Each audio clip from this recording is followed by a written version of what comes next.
Police সবসময় তাড়া করে। আমার নামও 8-10টা কেস ছিল। আমার নিজের নামে 27টা মামলা নাশকতা। তারপরেও আমরা রাজপথে ছিলাম, মামলা হামলা নিয়েই রাজপথে আছি। এত হামলা মামলার পরেও রাজপথে ছিলাম। তারা আর এখন গর্তের ভিতরে ঢুকে গেছে। চলতে ফিরতে হয়তো খুব সাবধানের সাথে চলতে হয়, তাদের সাথে কথা বলা যেত না, মানুষের বাক স্বাধীনতা ছিল না, শুধু স্বৈরাচারী আর স্বৈরাচারী, তাছাড়া আর আসলে 16 বছর তো আপনারা দেখেছেন কিভাবে বিএনপি নেতা কর্মীদের নামে হামলা মামলা, গুম খুন, এগুলো তো সারা দেশের লোকের তো অজানা নাই। এর মধ্যে দিয়েও বিএনপি একটি হচ্ছে বৃহত্তম বড় দল, তার পরিপ্রেক্ষিতেই আমরা দীর্ঘদিন এত হামলা মামলার পরেও রাজপথে ছিলাম এবং এইসব মিথ্যা মামলাকে প্রতিহত করেই আমরা রাজপথে ছিলাম, এখনো আছি, ইনশাল্লাহ ভবিষ্যতে থাকবো। দীর্ঘদিন পর আমাদের চুয়াডাঙ্গা জেলায় আজকে সম্মেলন হবে এবং বিএনপি কোন সংগঠনের মাধ্যমে আবার এই বিএনপি এগিয়ে যাবে। আপনারা জানেন যে সারা বাংলাদেশে বিএনপি অধ্যুষিত যতগুলো এলাকা আছে তার মধ্যে চুয়াডাঙ্গা জেলা অন্যতম এবং আমরা বিভিন্ন হামলা মামলার মাধ্যমেও আমরা এই বিএনপি সংগঠন আমরা যারা ভালোবাসি, এই ভালোবাসার কারণে আমাদের এই সংগঠন এখনো পর্যন্ত টিকে আছে এবং সাধারণ জনগণের সমর্থনের কারণে আমরা শতপ্রতিবন্ধকতা সত্ত্বেও আমরা আমাদের সমস্ত সাংগঠনিক কার্যক্রম আমরা অব্যাহত রেখেছি এবং আগামীতে যত কঠিন পরিস্থিতি তৈরি হোক এই বিএনপি আগামীতে মাঠে থাকবে ইনশাআল্লাহ। নামে 27টা মামলা নাশকতা। তারপরেও আমরা রাজপথে ছিলাম, মামলা হামলা নিয়েই রাজপথে আছি। আজকে সম্মেলন সফল করার লক্ষ্যে চুয়াডাঙ্গা জেলা বিএনপির নির্দেশে আমরা সুন্দরভাবে এত ভালোভাবে উৎফুল্ল মাঝখানে যে আজকে সম্মেলন হবে আমরা বলতে পারিনি। হাজার হাজার লোকের সমাগম হবে ইনশাল্লাহ। আশা করি আজকে সম্মেলন সুন্দর হবে। সামনের তারিখ দেওয়া সরকার গঠন করবে বাংলাদেশ জাতীয়তাবাদী দল বিএনপি। যদি সরকার গঠন করে আমরা সাধারণ জনগণের পাশে আসি থাকবো। আমি মাকানডাঙ্গা ইউনিয়ন বিএনপি সাধারণ সম্পাদক হিসাবে এইটুকু আমার দায়িত্ব বলে আমি মনে করি। বিএনপি ছিল সবসময় ভয়ের উপরে ছিল, পুলিশ সবসময় তাড়া করে। আমার নামও 8-10টা কেস ছিল, প্রত্যেকটা নেতাকর্মী নামে এই ধরনের কেস।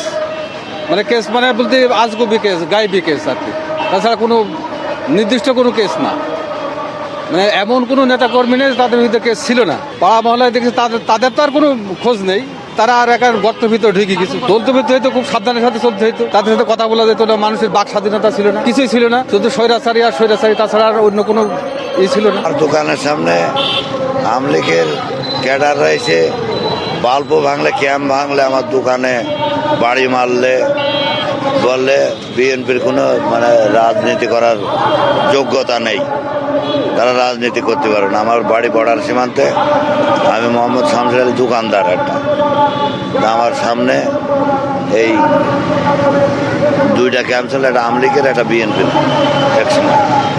তো তারা আমলিকের ক্যাম্পটা থাকতো, বিএনপির ক্যাম্পটা ভেঙে দিলে। এখন লাইট বাড়ির জানালায় পর্যন্ত, বাড়ির সাথে জানালায় পর্যন্ত ভেঙে দিল। আগে 16-17 বছর কোনো ছিল না, এখন বর্তমান সবই দেখা যাচ্ছে। পরিস্থিতি কেমন দেখতে? এর আগে পরিস্থিতি খুবই খারাপ ছিল, রাস্তা কিভাবে নামতো তখন? বেড়াতেই পারতো না তো। এখন বর্তমান সবই ভালো।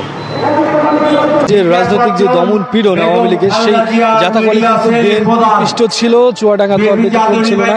চুয়াডাঙ্গা তো কিন্তু নেতাকর্মীরা কোনো সম্মেলন তারা রাজনৈতিক মাঠে নামতে পারেনি।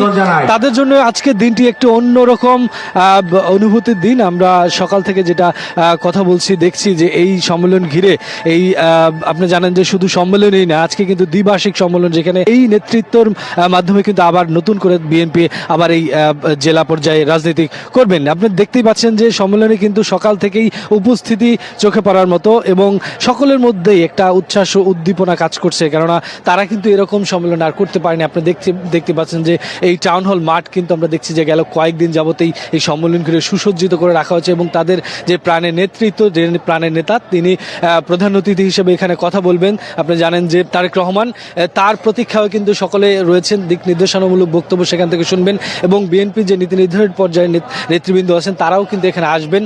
মির্জা ফখরুল সাহেব সহ থেকে শুরু করে অন্যান্য যেই সিনিয়র নেতাকর্মীরা আছে তারাও কিন্তু এখানে উপস্থিত হয়ে কথা বলবেন। তো অধীর আগ্রহে কিন্তু তারা অপেক্ষা করছেন এবং দিন যত গড়াচ্ছে মানে সময় যত গড়াচ্ছে আমরা দেখছি যে ধীরে ধীরে কিন্তু এই মাঠ পরিপূর্ণ হচ্ছে এবং সুশৃঙ্খল পরিবেশে সকলে সুসজ্জিত হয়ে কিন্তু এই মাঠে উপস্থিত হয়েছেন এবং এই আজকের সম্মেলনের পর নেতাকর্মীদের কথা বলার পর ঠিক 1টার পরে কিন্তু আবার প্রাপ্ত চেয়ারম্যান তারেক রহমান। সব মিলিয়ে আজকে কিন্তু চুয়াডাঙ্গা জনগণের